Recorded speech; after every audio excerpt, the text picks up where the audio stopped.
Well, we've got another really good question here, Tom, from Mike Jones in Kansas City, USA. And he asked this: are non-Messianic Jews redeemed, saved, and in short, destined for heaven? If yes, on what basis? Now, I think we've got to point out a few things, that a non-Messianic Jew is just a Jewish person.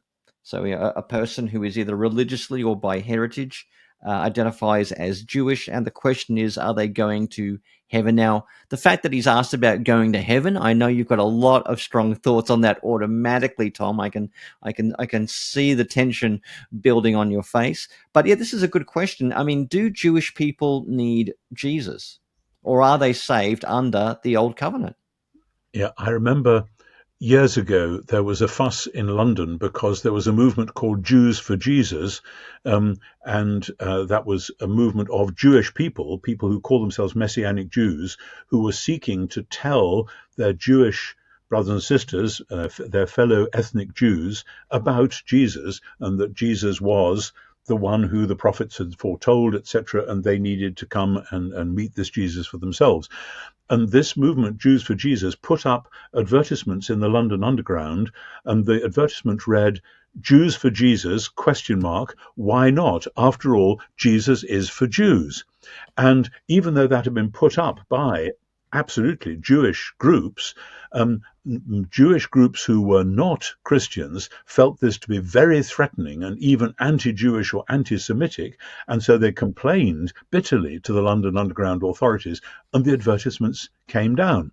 But I remember at the time thinking this is hugely ironic, because either you say that Jesus is for Jewish people, or you seem to be saying that Jewish people are not wanted in anything to do with the Christian culture. And there have been many, many would-be Christian movements that have kept the Jews out and that have said, no, you were some dark race that we've now done away with. And that, of course, led to terrible, terrible horrors, not only in the 20th century, but in many earlier centuries. And we've now, I think, repented of that, although there are still, of course, enormous issues around socioculturally about how Western culture views Jewish people and how Jewish people view Western culture. That's a whole other thing.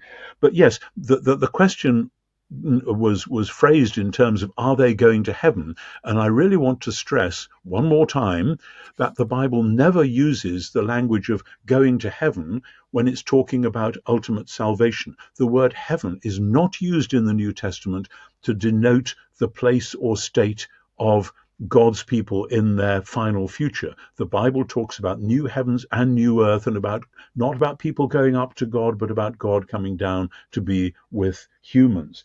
And so the question then can be rephrased: are Jewish people who don't believe in Jesus going to be part of the great company of all nations and kindreds and tribes and tongues when God does his new creation? And this then becomes part of the question: do you have to believe in Jesus in order to be part of that new creation? Now, the question of believing in Jesus is itself complicated. There are lots of people who do more or less believe in Jesus, but you can't always tell, we can't always tell, maybe they can't always tell whether they're actually sincere, whether they're really on board or not. This is something that ultimately only God knows. From time to time in these podcasts, we get the question of universalism coming up. And there's a sense in which we might all like to be universalists because we don't want to say, oh, those people are out and those people are going to hell and whatever. That doesn't sound like a good way, and doesn't sound like an early Christian way to talk about people who are outside. However, the word that is used so frequently in the New Testament for Jesus is the word Christos, which means again and again, it's not a proper name, it means Messiah, the anointed one.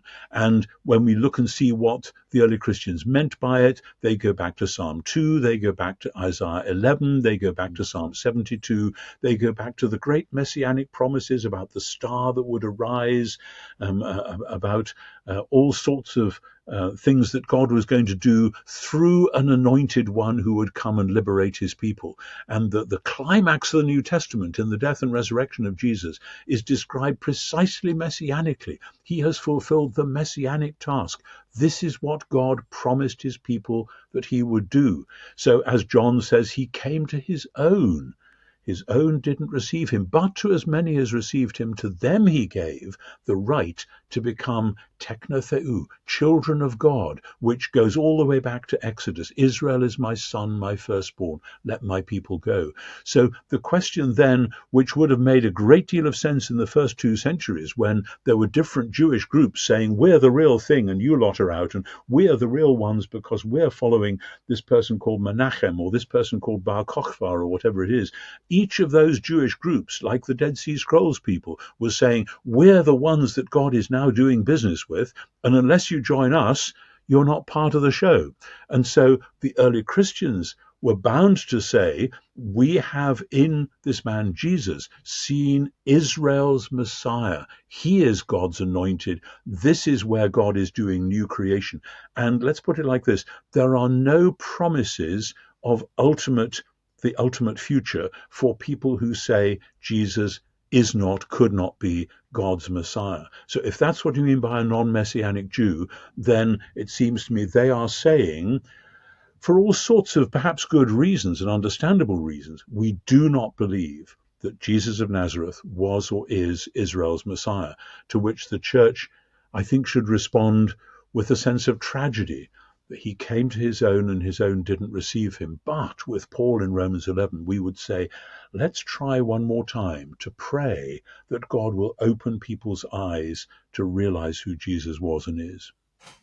Yeah, I mean, that's an amazing way to put it, Tom. And Romans 11 covers this a lot. I mean, I like Romans 11 because Paul confronts the Gentile Christians in Rome, and he says, don't say that their branch was broken off so you could be grafted in.